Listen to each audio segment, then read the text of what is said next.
Ladies and gentlemen, good evening and welcome to HDFC Bank Limited Q2 FY23 earnings conference call on the financial results presented by the management of the HDFC Bank.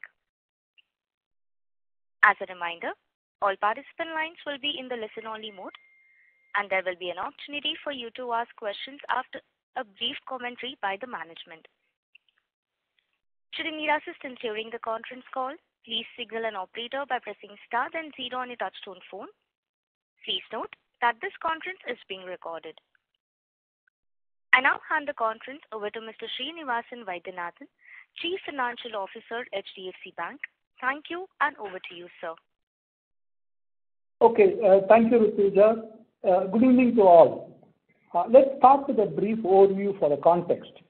We believe that the continued recovery in domestic demand, boosted with the onset of festive season and higher government capex, provides support to the growth. While there are risks stemming from the possibility of global slowdown, higher inflationary pressure and an uneven monsoon, consumer demand and fiscal strength are likely to keep the economy stimulated.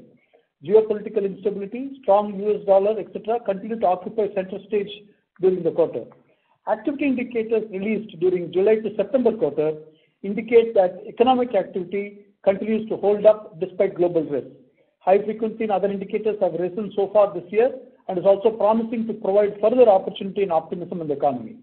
Labor market conditions are also improving in the rural areas as seen by the fall in the Manrega work demand and a rise in wage growth. RBI raised the policy rate by 100 basis points in the quarter, taking the repo rate to 5.9%. The central bank has hiked rates by 190 basis points since May 22. The central bank has kept its stance unchanged at withdrawal of accommodation while supporting growth. We estimate that the GDP growth to be around 7% for financial year 23. Let's go through key themes. On the distribution expansion, we added 121 branches during the quarter, and about 500 more branches are in various stages in the pipeline to be opened in the next few months. We have 15,691 business correspondents, an increase of 73 over prior quarter. Gold loan processing are now offered in 2,960 branches, an increase of 900 branches in the current quarter and up 2.2 times over March 22. Payment acceptance points have grown by 269,000 in the quarter to 3.5 million and have grown by over 1 million versus prior year, a growth of 41%. Wealth management is now offered in 502 locations through hub and spoke model. We have expanded by 145 new locations in the quarter. We plan to drive increase in market share through deepening in B30 cities. In customer franchise building, our people have acquired 2.9 million new liability relationships, exhibiting a healthy growth of 22% over prior year and 11% over prior quarter. Over the last 5 quarters, we have steadily acquired over 2 million new customer liability relationships per quarter, enabling us to further broad base and deepen our relationships in time to come. On cards, we have issued 1.2 million cards during the quarter.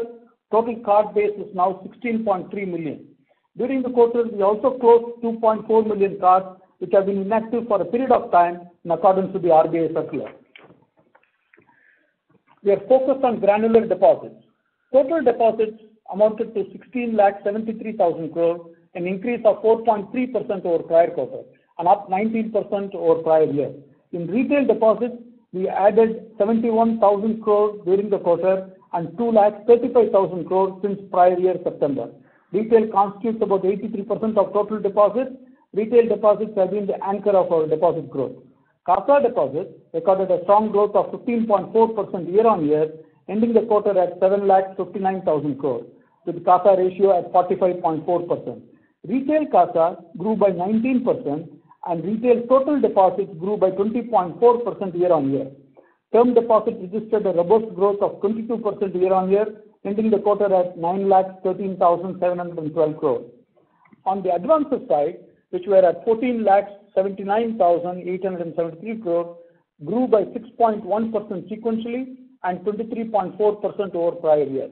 Our retail advances growth was robust. Domestic retail grew by 21.4% year on year and 4.9% quarter on quarter. Card spends have grown 9% over prior quarter. Commercial and rural banking, which drives our MSME and PSL book, continued its momentum with a year-on-year growth of 31% and quarter-on-quarter growth of 9.4%. Our SME businesses are present in 90% of the districts in the country. Rural business reach expanded to 1.42 lakh villages and is on track to reach the objective of 2 lakh villages. Wholesale segment witnessed a strong growth year-on-year of 27% and quarter-on-quarter growth of 9%. On the technology front, the bank continued its momentum on the technology and digital transformation to provide greater customer experience through the digital and enterprise factory. HDFCBANK 1, that is the customer experience hub, was launched, and we migrated phone banking, virtual relationship banking, and telesales on this platform in the recent quarter. It enhances our customer relationship management process using AML and conversational bot, enabling round-the-clock self-service capabilities akin to human interaction. Phone banking voice support rollout is underway across the country, adding more cities along with multilingual support. We see this as a significant step in our journey to create an engaging customer experience while at the same time bringing in productivity improvements to our call center operations. We launched PayZapp 2.0 to a closed user group for performance optimization and improved payment experiences. We expect to broad-base the rollout shortly. SmartHub Vyapar app, a one-stop merchant solution, was formally launched to facilitate instant, digital and paperless merchant onboarding and allow merchants to accept interoperable payment across multiple payment modes, including cards, tap and pay, UPI and QR code. The platform is adding more than 60,000 merchants every month. As of end September, over 1.6 million small businesses are on the SmartHub platform. In Q2, we received a total of 261 million visits on our website, averaging about 30 million unique customers per month with a year-on-year growth of around 12%. Our well-established distribution network, combined with our focused digital offering and relationship management, continued to fuel growth. Balance sheet remains resilient. LCR for the quarter was at 118%, capital adequacy ratio is at 18%, and CET1 is at 16.3%, including profits for the half year ended September 30, 2022. Let's start with revenues. Net revenues were at rupees 28,617 crores. Core net revenues were at 28,870 crores, excludes the trading and mark-to-market losses, which grew by 18.3% over prior year and 6.2% over prior quarter, driven by advances growth of 23%, deposits growth of 19%, and total balance sheet growth of over 20%. Net interest income for the quarter at 21,000 crores grew by 18.9% over prior year and 7.9% over prior quarter. The core net interest margin for the quarter was at 4.1%. Prior year was also at 4.1%, and prior quarter was at 4%. Based on interest earning assets, the core net interest margin was at 4.3%. Moving on to the details of other income, fees and commission income, constituting 3/4 of other income, was at 5,800 crores and grew by 17% over prior year and 8% over prior quarter. Retail constitutes approximately 93% of the fees. FX and derivatives income at 948 crores was higher by 9.3% compared to prior year. Trading and mark-to-market losses were 253 crores loss. The mark-to-market losses are mainly from our AFS investments in our corporate bonds and PTCs due to rate movements in the front-end yield curve. Prior quarter was also at a negative 1,312 crores, and prior year was a gain of 676 crores, which were then opportunistic from an investment portfolio. Other miscellaneous income of 1,098 crores includes recoveries from written off accounts and dividends from subsidiaries. Excluding trading and mark-to-market losses, total other income at rupees 7,849 crores grew by 16.7% over prior year. Moving to operating expenses for the quarter, which were at 11,225 crores, an increase of 21% over prior year and increased 6.9% over prior quarter.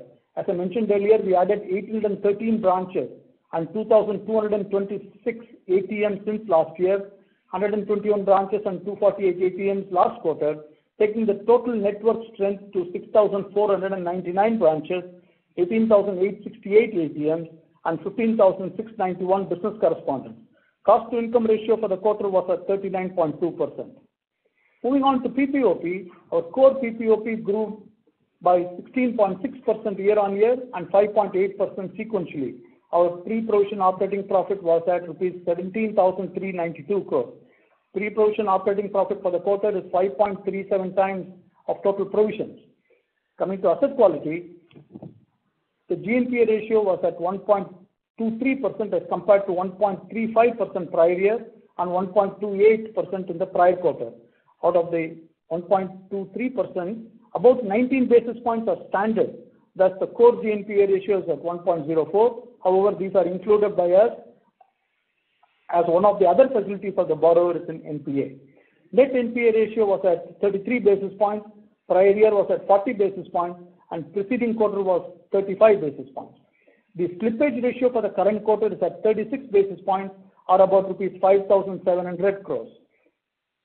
During the quarter, recoveries and upgrades were about 2,500 crores, or about 19 basis points.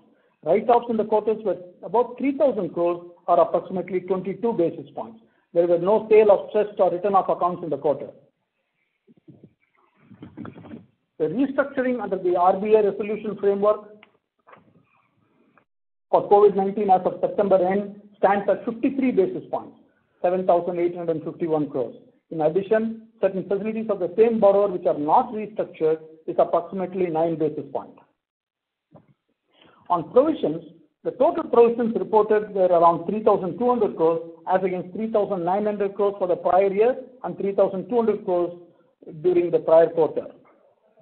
The provision coverage ratio was at 73% as against 71% in prior year, and it was at 73% in prior quarter too. At the end of current quarter, contingent provisions and floating provisions remained at close to the prior quarter level at 11,000 crores. General provisions were at 6,800 crores. Total provisions comprising specific floating, contingent, and general provisions were about 171% of gross non-performing loans. This is in addition to the security held as collateral.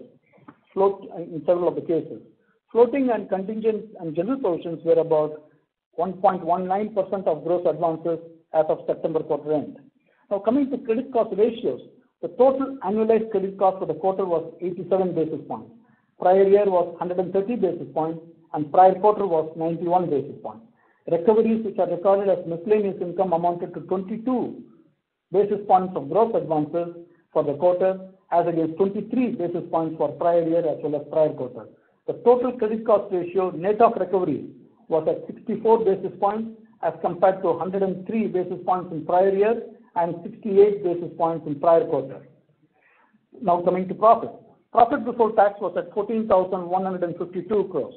Net profit after tax for the quarter at 10,606 crores grew by 20% over prior year. Now some highlights on HDB Financial Services. This is on an Ind AS basis. The momentum in disbursements continued during the quarter, which was at 9,860 crores, registering a healthy growth of 29% year-on-year and 8.5% sequentially.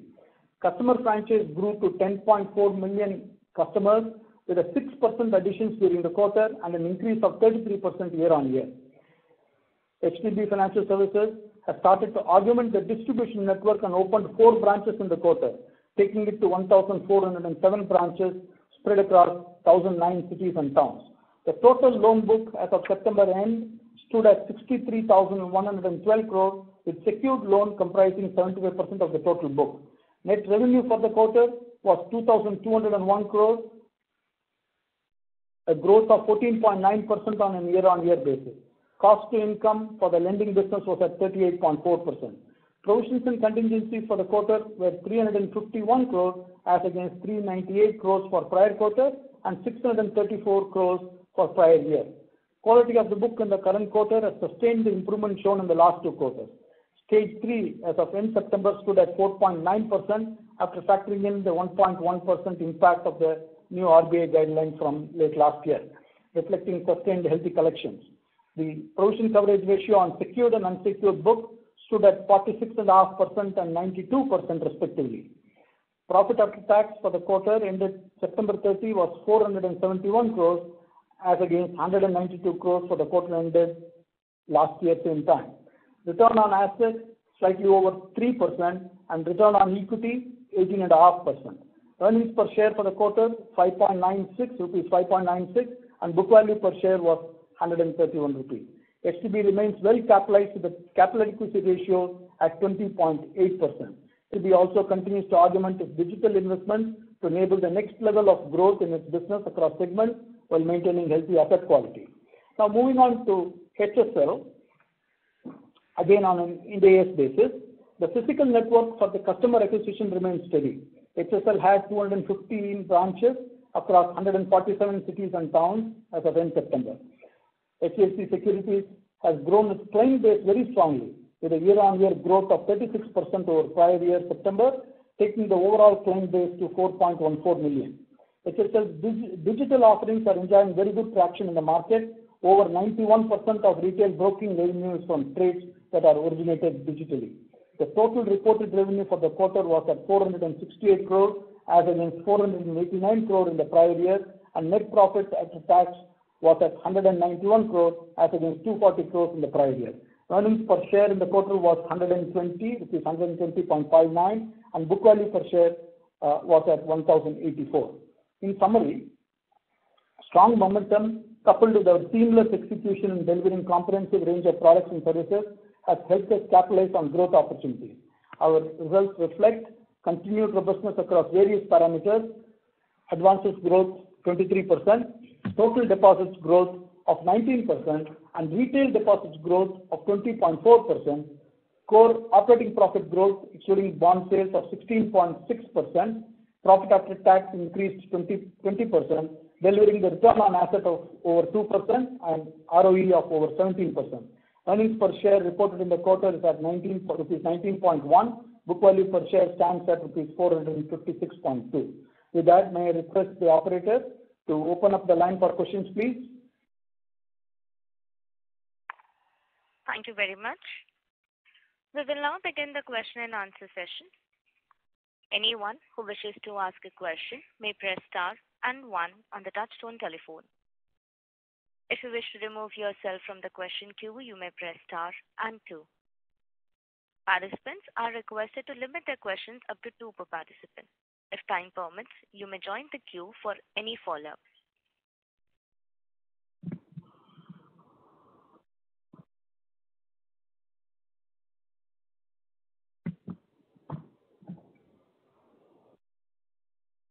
The first question is from the line of Mahrukh Adajania from Nuvama. Please go ahead.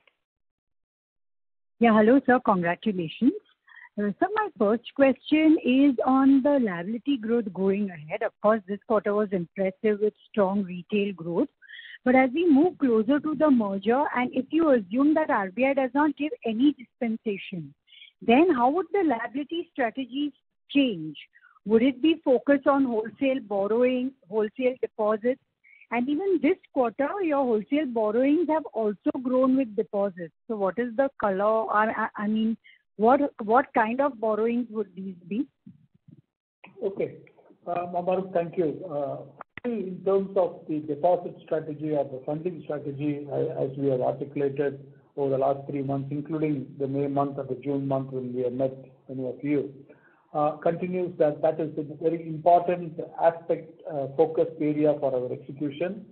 There are several components of that strategy, which is branch-led, relationship-based, and we articulated in terms of how self-funding across various products to deepen those relationships and get the funding is an important. So we gave you some examples of various opportunities that exist there, right?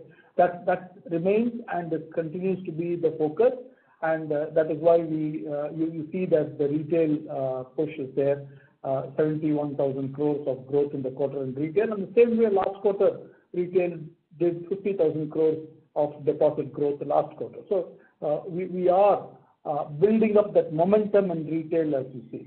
The branch network that we open, branch network is a more medium-term, long-term, so that the pipeline in 2-3 years' time continues to be there. That's what the branch is. Currently, it is about harvesting and utilizing those branches.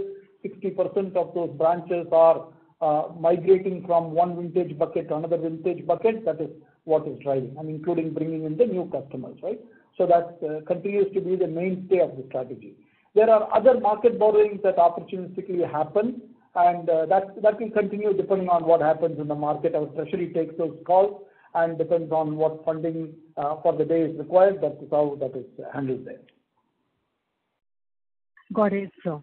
So, and my next question is, if you could share any outlook on margins, not necessarily in the very near term, but where do you see margins going, say, 2 to 3 quarters down the line on a standalone basis? I know merger will put pressure on margins.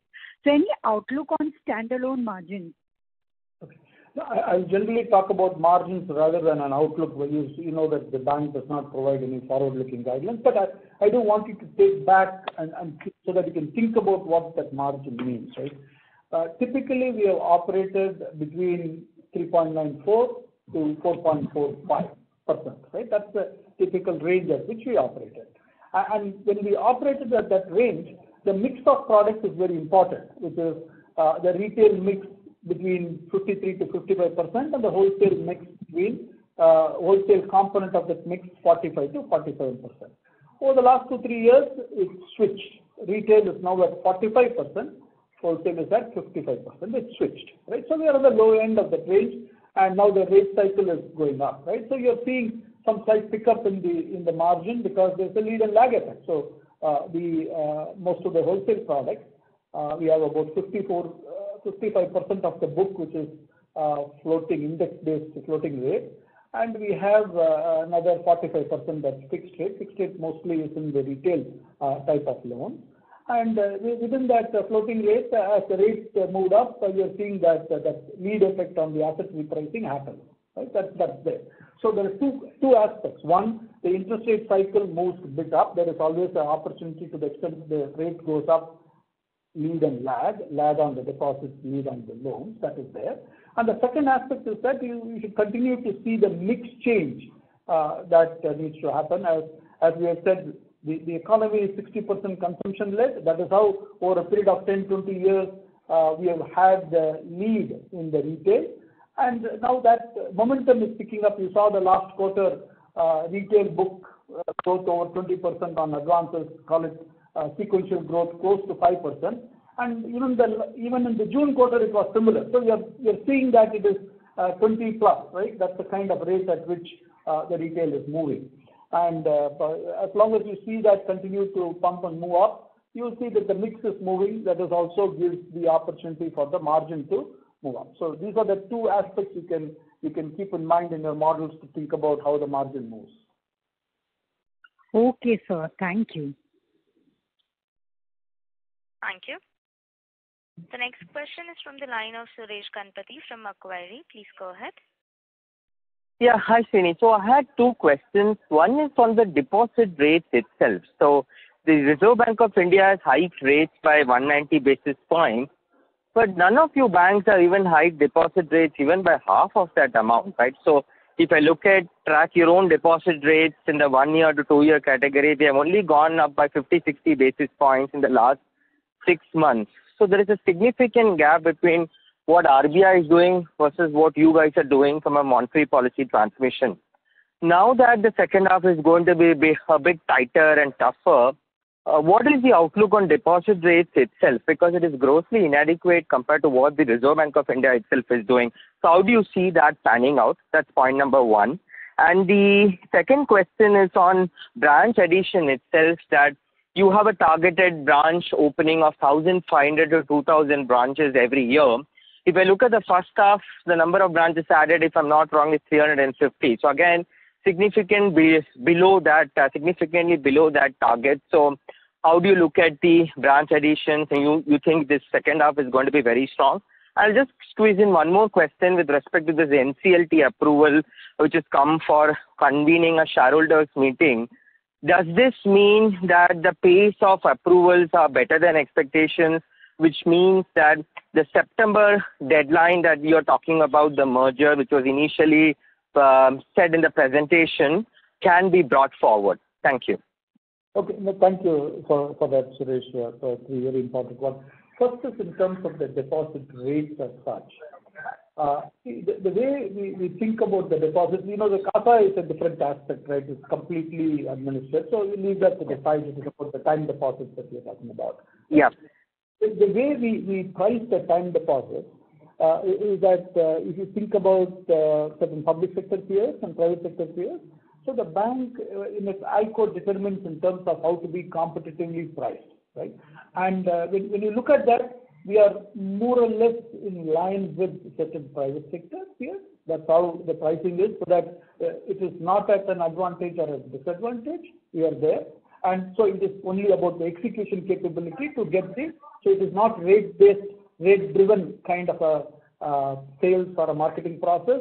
It is more of a relationship-based and a kind of our ability to go network and bring the customer point of view. Then if you think about the public sector peers, there are certain points in the curve that we are higher, typically in the middle to medium to longer end of the curve, we are slightly higher, and in the shorter end of the curve, we are slightly lower. Not by our design. If you look at our time deposit yield curve, it is a clear upward sloping yield curve, right? So point to point in the curve, it's upward sloping, but there are other players who have different from the ALM management, I guess, a different pricing. So that's how we monitor that and see how at which price point we need the money, and thereby the pricing is done in such a way. So there is no such formula of any repo pricing or other kind of a treasury bill or a GSEC type of pricing that determines the deposit rate. It is about the demand, and it's about the positioning in the market in terms of at what price point we are able to get that. So that's how we approach it in our ALCO and go through that. That's one aspect of it. The second aspect of it, you touched upon the branches. Yes, you are right. We have been slow in the first half. Typically, it is like that. As we put the strategy together and get those places scanned and analyzed as to in terms of where the maximum propensity is there for us to be present to get those customers in the deposits. We have done a lot of that, and we do see here that there is a ramp up going to happen in the second half on the branch build. And as I told you, the branch build, it is more a medium term to long term returns, because the break even itself is 18 to 24 months. But as soon as we get the branches, there is some new accounts that come in. So there is a new account value that we measure and monitor to manage that, so that there is a good traction gain. And then there is a existing customer depth of relationship and so on. So that is a secondary aspect that we monitor and manage that. So yes, you will see in the second half accelerated process in terms of the branch opening. We have at the moment more than 500 branches in the pipeline in various stages of completion. In the coming months, we will get them to be open soon. Right? The third aspect of it in NCLT, the short answer, and then I'll give you a little explanations. So the short answer is are we on the timeline? More or less, we think we are on those timelines. Maybe there is a quarter or a few months early. We had previously indicated September, call it Q3 kind of a time frame.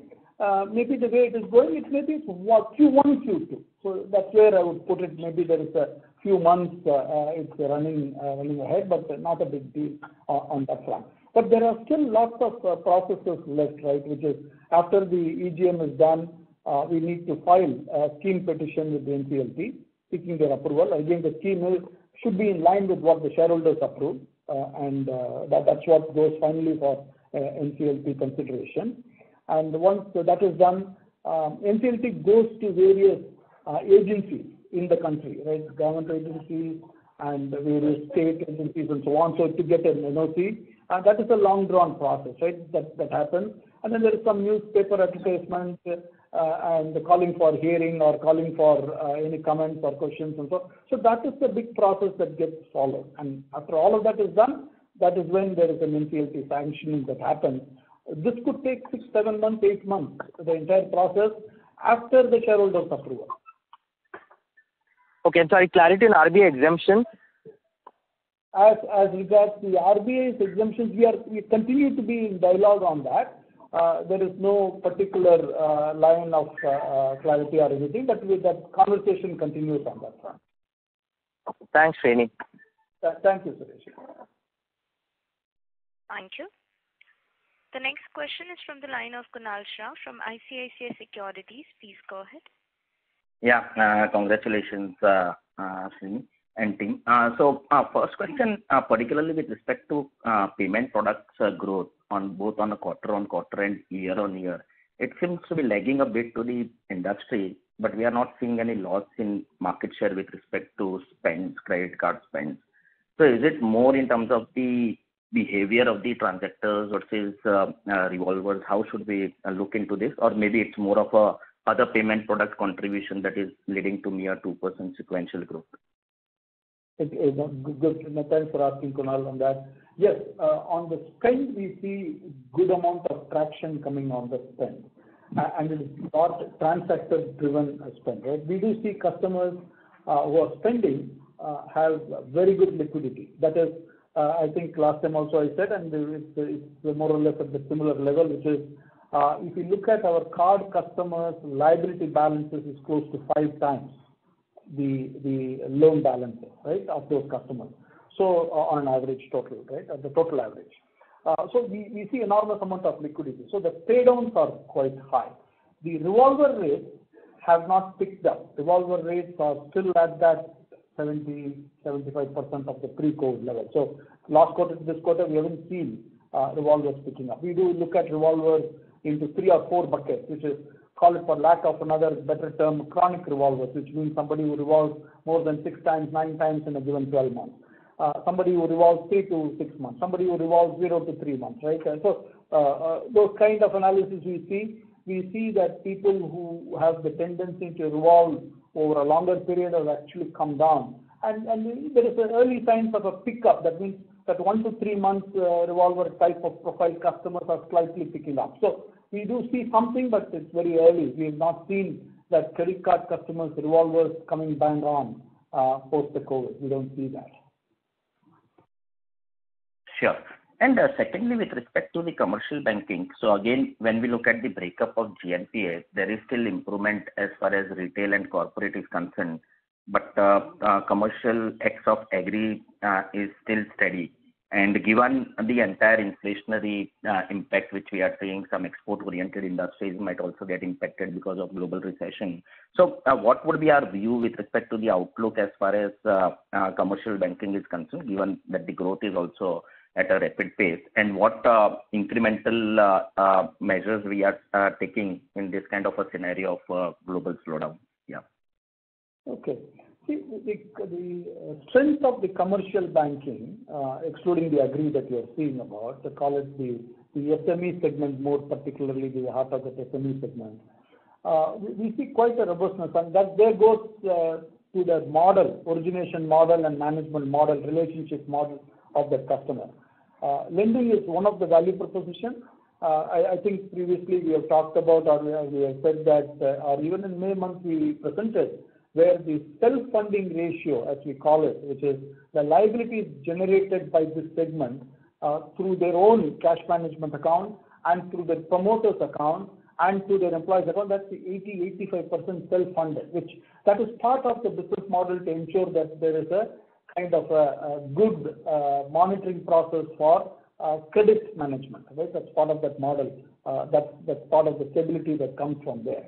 And again, the secondary collateral, more than 85-90% the secondary collateral. So in addition to the primary collateral of land or plant and machinery and stock and trade and so on, the secondary collateral is also very important. So there is much more skin in the game for the bank and the customers to work together. That's part of how we handle. So irrespective of the cycle that you're seeing, even through the COVID cycle, this particular segment should came quite unscathed and quite good. But are we tightening any norms over here? Just looking into global slowdown, or maybe exports could get impacted. We haven't seen the need yet. We still see good cash flows, strong cash flows coming in, and our credit takes the call on a case-to-case basis on these types of loans.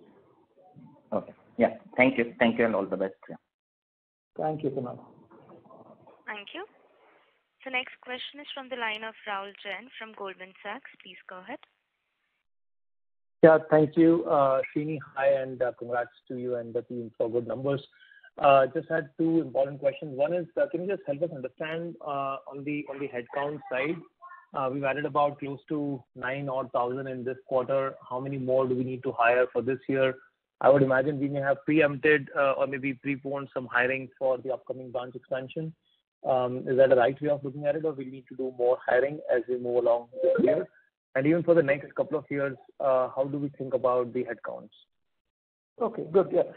See, yes, there is some level of hiring for the branches happened and will happen for more new branches as we determine and complete that location. We start to go into hire, right? As soon as the location is signed, the hiring starts, so that as the fitment in the branch is happening, the people are lined up to come. So that happens and will happen. But however, the broader question that you asked is how you should think about the headcount itself at a total level. Yes, we do think that with the digital efforts that we are putting through and the journeys, several of the journeys, I think last quarter we talked about a calendar of various digital journeys to go through in Q3, Q4. We do see a lot of traction gaining on the digital front, so thereby at the rate at which historically we added, we probably don't need to add, right, at that rate. That's one. And there are certain kind of a sales force, feet on street sales force, which may be operating even in our subsidiary, and if necessary, we're going to bring them on our books too. So it may be simply a shift of headcount coming from a subsidiary into the bank, because for better management, we're going to give them a higher value relationship management, so we'll bring them into the bank and hire. So it is not a particular number that determines anything. In terms of, these are the 2-3 ways in which we think and do. One, branch we need.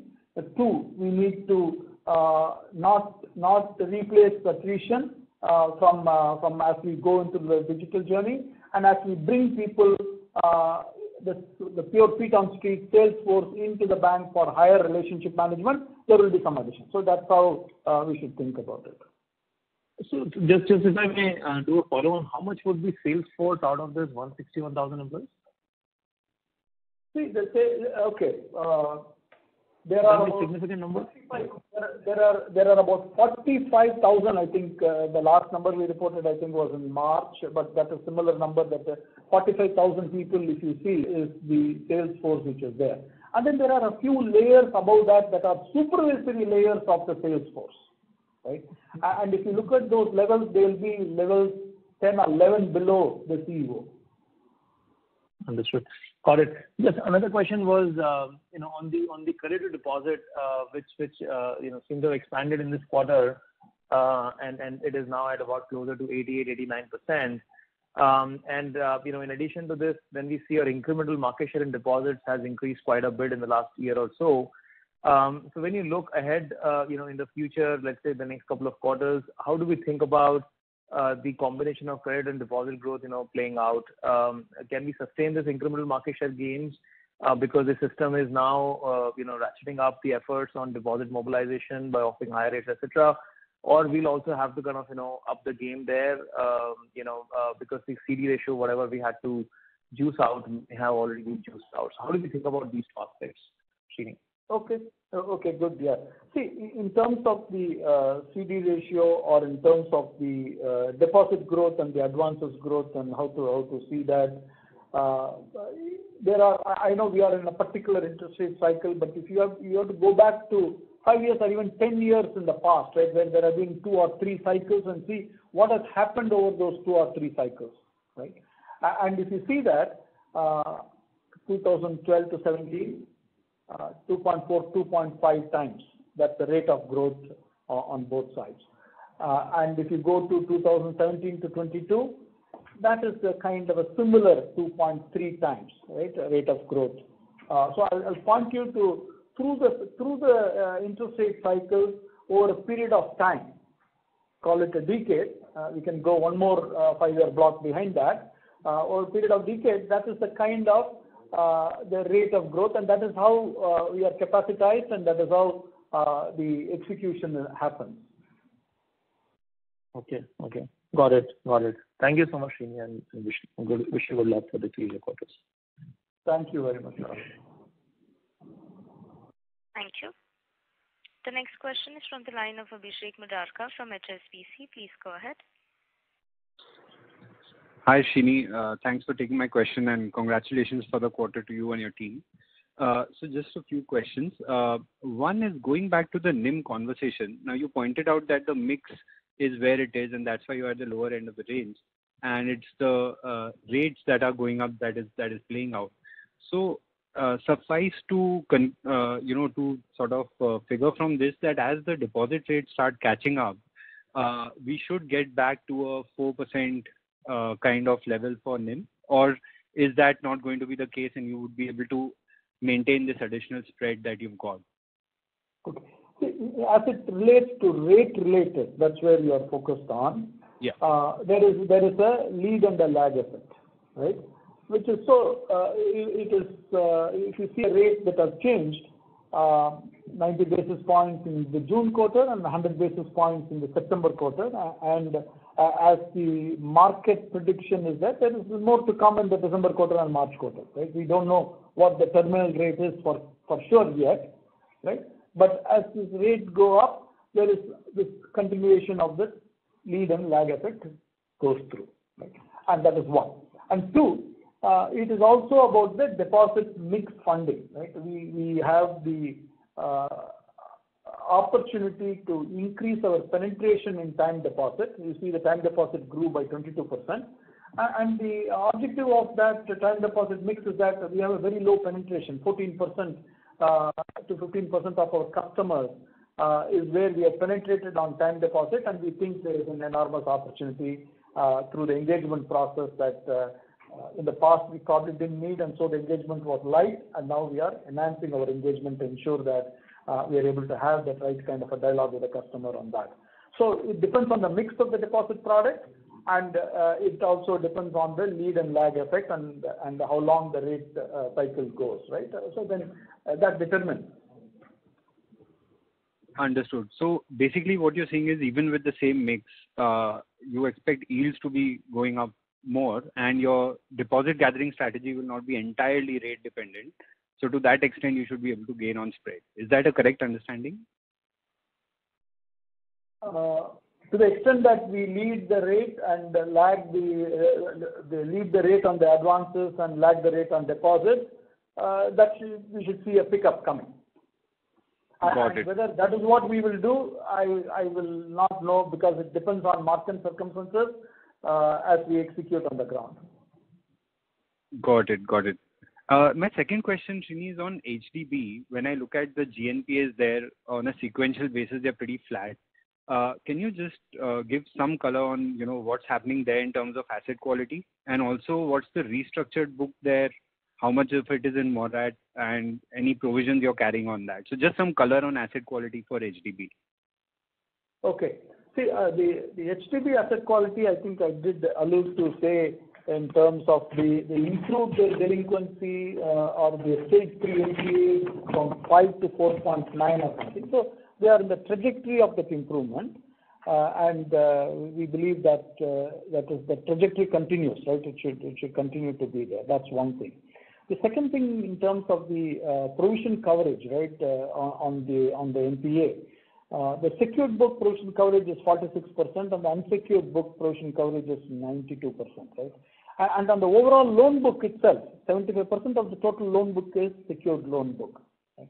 So this is quite a good type of book, and the customer segment is such a customer segment that got significantly impacted in the code. That's part of the NPA spike that you see. And as the economy is stabilizing and became stronger, you see that slight improvement, but more to go with that.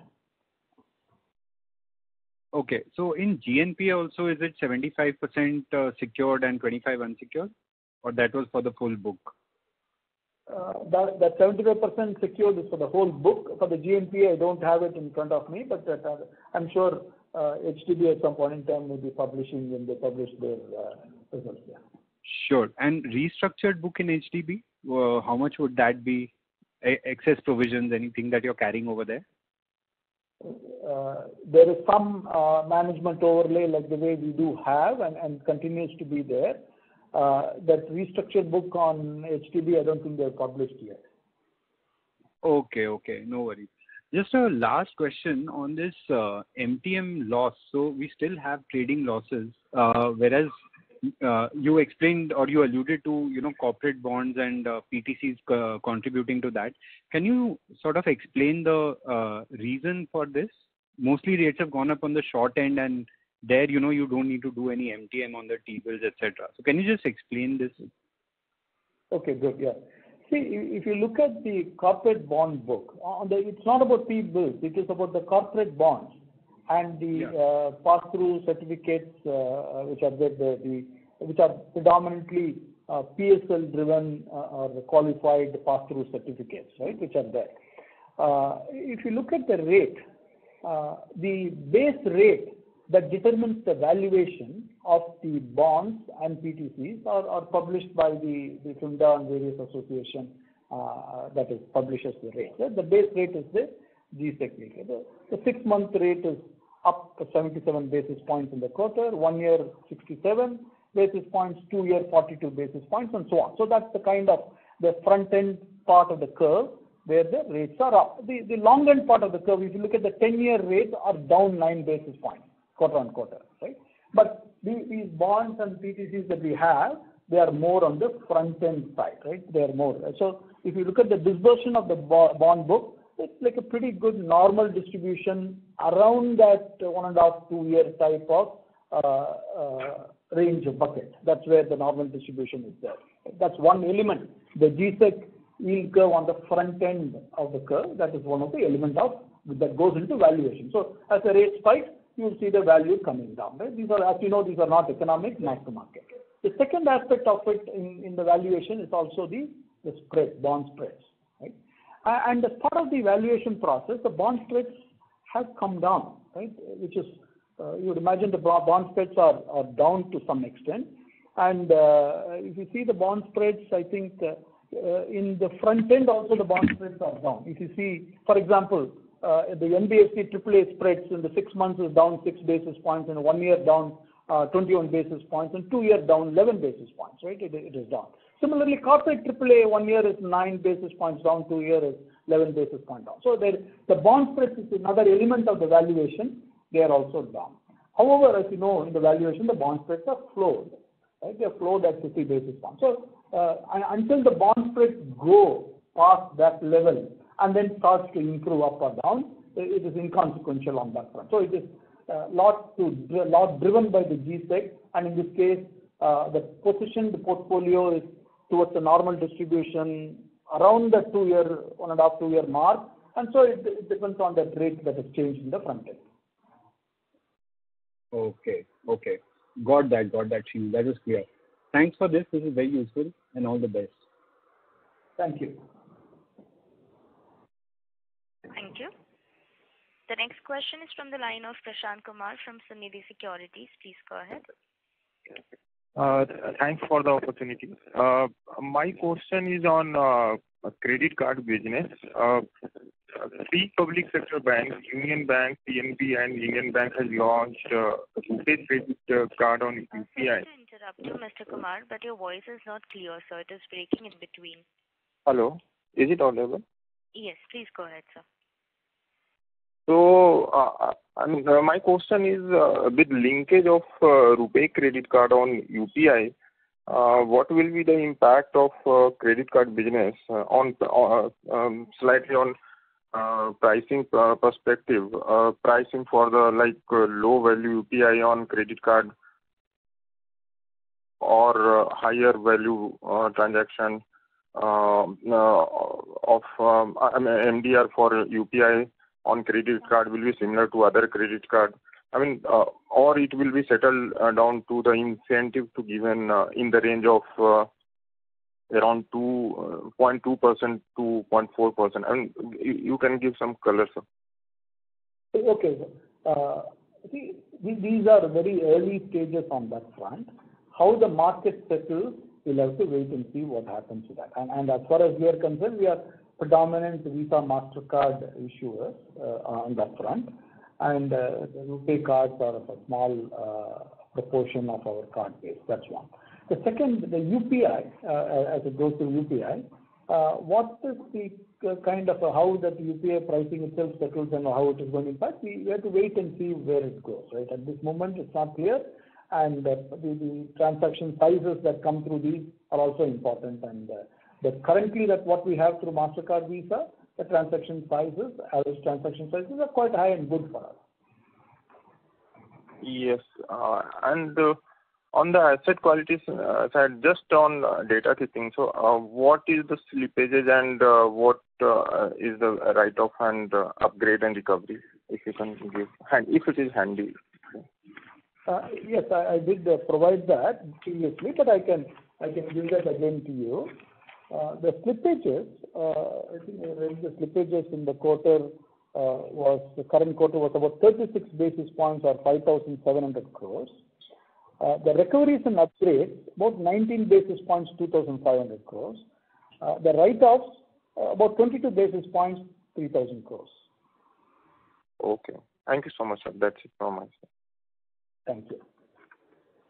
Thank you. The next question is from the line of Saurabh from JP Morgan. Please go ahead. Hi, Srini. Sir, just can you talk about the corporate banking fees? This 9% quarter-on-quarter growth.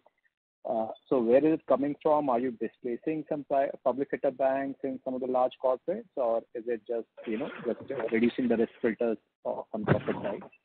And just a related question on that will be, sir, the consequence of that build-up,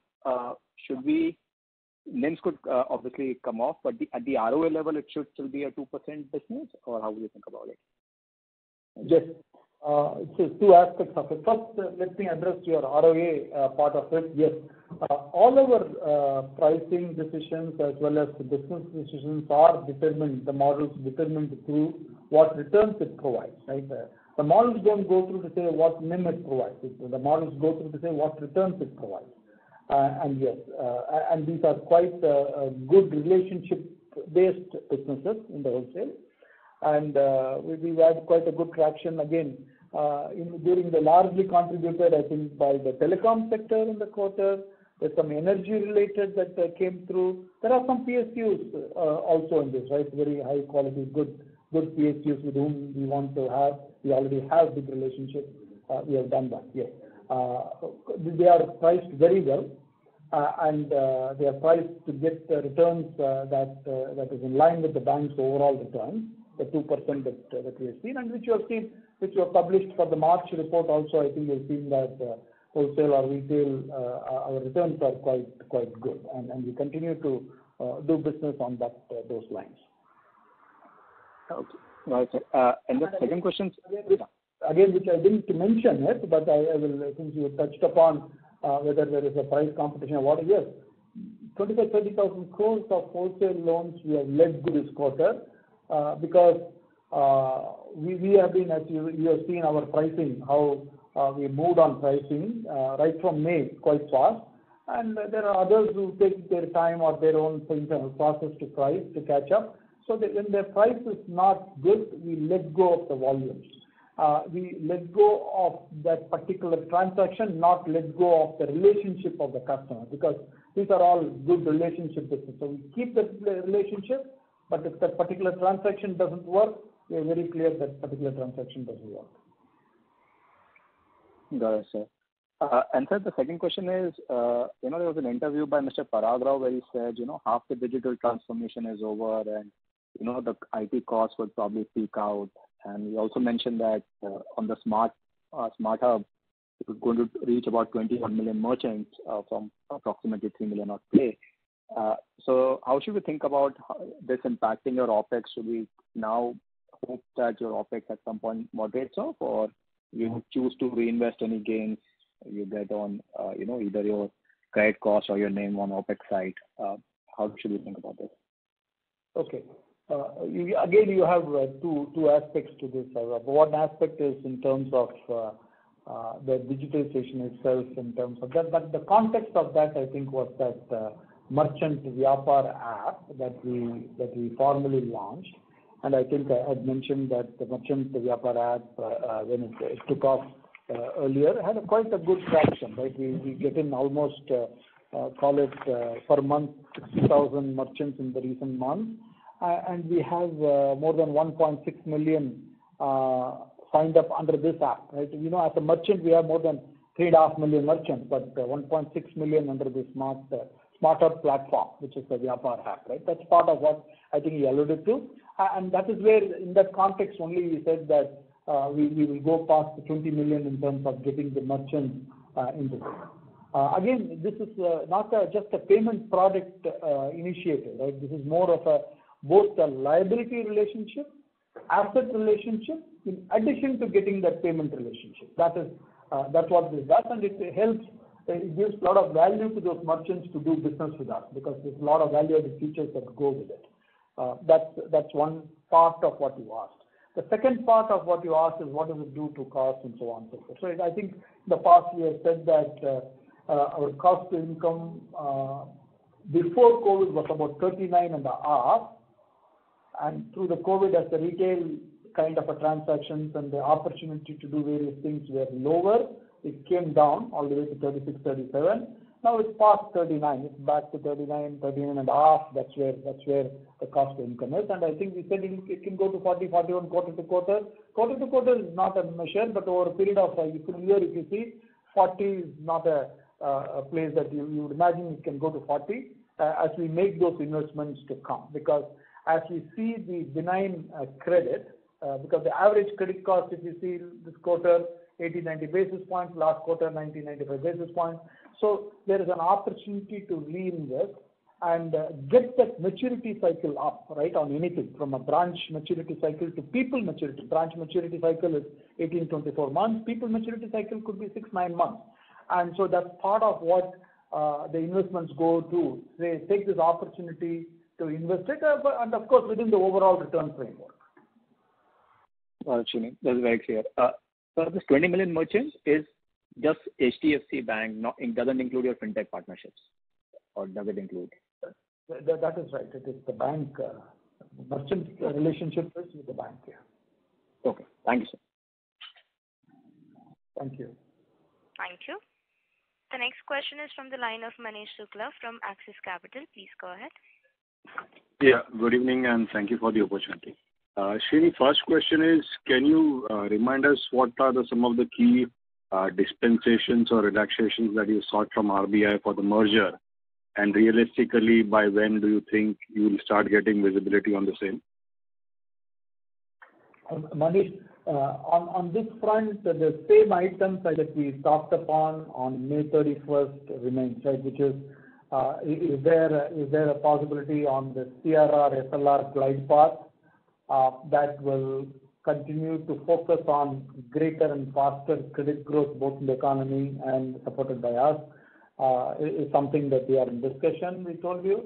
And the second thing is also in terms of the priority sector lending, which kicks in 12 months after the effective date. So in this case, for example, continue with the same September kind of a time frame 23. We're thinking about December 24 kind of a time frame from when that will come. What sort of a glide path that can have so that we could organically originate, right? So as I think we alluded to that 1.42 lakh villages we have moved to now, right? We were less than 100,000 villages if you go back 12-15 months ago. Come here and we are on track to go to that 200,000 villages to operate. So that is part of how we organically build this. And certain other things that we told you in terms of opening up a little around the 3,000 mark now on the branches originating gold loan, and we wanted to do to around 5,000 branches.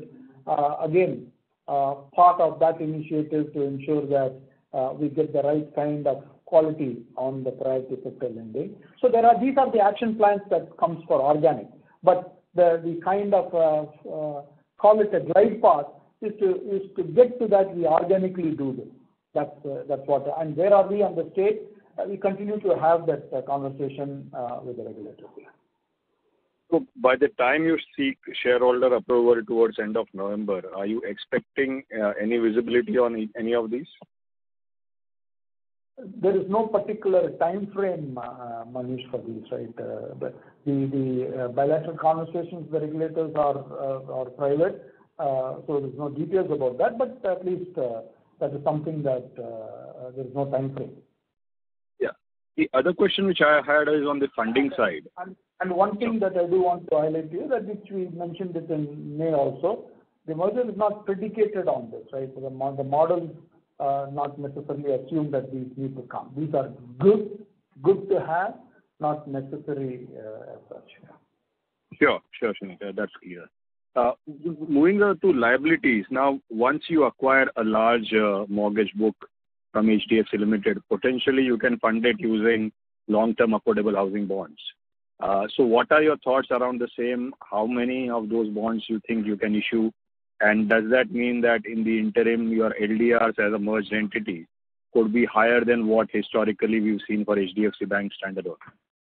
No, certainly that is part of the equation, and we would use those opportunities to get that. Because from a cost point of view, we'll be indifferent to that, right? Because you know that the assets on the other side are floating rate assets, priced of the market benchmark, and but there are hedging instruments in the market to ensure that the interest rate risk is managed. But at the same time, the liquidity maturity is also managed through these affordable bonds. And these affordable bonds do provide, as you know, offset. Offset means relief from a CRR SLR, subject to certain qualifying criteria. They also offered opportunities to take off the ANBC and thereby reduce the PSL. Sure, Srini, that's very clear. Thank you. Those were my questions. Thank you very much. Yeah. Thank you. Ladies and gentlemen, this was the last question for today. I would now like to hand the conference over to Mr. Vaidyanathan for closing comments. Thank you, Rituja. Thank you, participants, for coming in today, joining us. It was our pleasure. If you still have open questions or any other things to interact, we are open at any time we can talk. Thank you. Bye-bye. Thank you. On behalf of HDFC Limited, that concludes this conference call. Thank you for joining us, and you may now disconnect your